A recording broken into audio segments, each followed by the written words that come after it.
Alright, so we talk a lot about shooting, guns, optics, lights, and whatnot.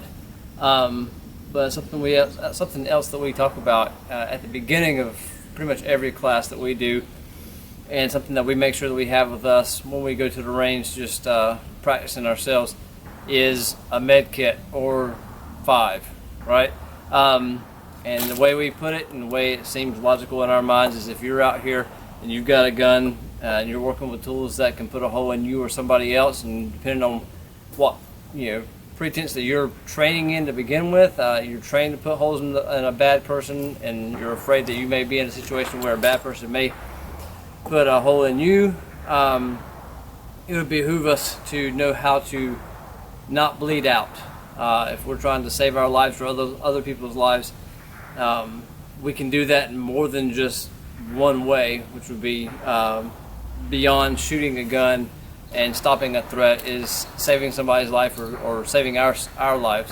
The last thing I want to do is get into a defensive encounter, potentially win that encounter, but sustain an injury and then bleed out afterwards. There's no winners in that. So anytime I come to the range, I've got at least one med kit in each range bag. So if I've got this in my rifle bag, I've got a med kit in my handgun bag and in my rifle bag. I also have another bandage already out in my bag. And one thing that I like, and that everybody in class has seen, is ankle carry IFAK. There's multiple companies that make them now, but this one is from Reichard Nylon Gear. You've got your quick lock gauze, you've got a chest seal, you've got shears, gloves in here, you've got a soft T tourniquet in here. I either have the soft T or the cat, and I usually have about 3 or 4 of those on the range with me. So having some basic knowledge on basic trauma and tending to a gunshot wound or applying a tourniquet or a pressure bandage is equally as beneficial and important as shooting a gun, knowing how to be good with a gun and carrying a gun. So my personal opinion, if you carry a firearm for defensive purposes, you should have at least some hemostatic gauze and tourniquet with you as well.